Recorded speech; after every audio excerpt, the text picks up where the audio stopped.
নমস্কাৰ স্বাগতম মোৰ ইউটিউব চেনেললৈ আজি মই আপোনালোকক লৈ আহিছোঁ মধুৰিআমৰ উপকাৰিতাৰ বিষয়ে মধুৰিআমে আমাৰ স্বাস্থ্যৰ কেনেকৈ উপকাৰ কৰিব পাৰে সংক্ষেপে জানোৱা হওক আঁঠুৰ বিষত মধুৰিআমৰ কোমল পাত বটি লেপি দিব লাগে আঁঠুৰ বিষ পাতল হয় নিচাজাতীয় দ্ৰব্য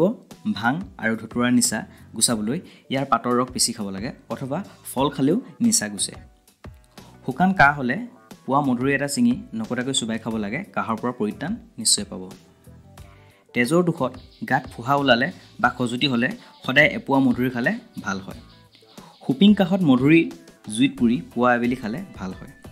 মধুৰি খালে শৌচ খুলুচা হয় শৰীৰে শক্তি পায় হৃদয় সবল হয় আৰু তেজৰ দুখো ভাল হয় পুৰণি চৰ্দিত একেৰাহে 3 দিন লৈ কেৱল মাত্ৰ মধুৰি খাব লাগে ফলমূলৰ ভিতৰত মধুৰি খালে মধুৰি ভিটামিনে চৰ্দি ভাল কৰে পেটৰ বিষত মধুৰিৰ কোমল পাত পিহি কলা নিমখৰে চাকি খাব লাগে পেট বিষৰ পৰা উপশম পাব পৰা যায়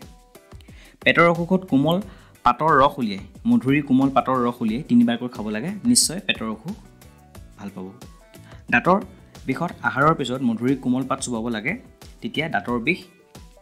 পৰা উপশম পোৱা যায় জিভাত গুটি ওলালে মধুৰি আমৰ কোমল পাত চুবাব লাগে জিভাৰ গুটি লাহে লাহে নাইকিয়া হৈ পৰে গতিকে এয়াই আছিল আজি মধুৰিআমৰ কেইটামান উপকাৰিতা স্বাস্থ্যৰ ক্ষেত্ৰত যদি ভিডিঅ'টো চাই ভাল পালে তেতিয়াহ'লে আপুনি আপোনজনলৈ শ্বেয়াৰ কৰিবলৈ নাপাহৰিব আৰু যদি আপুনি মোৰ চেনেলটো প্ৰথমবাৰ আহিছে তেতিয়াহ'লে চেনেলটো ছাবস্ক্ৰাইব নকৰাকৈ নাথাকিব ধন্যবাদ জয় অসম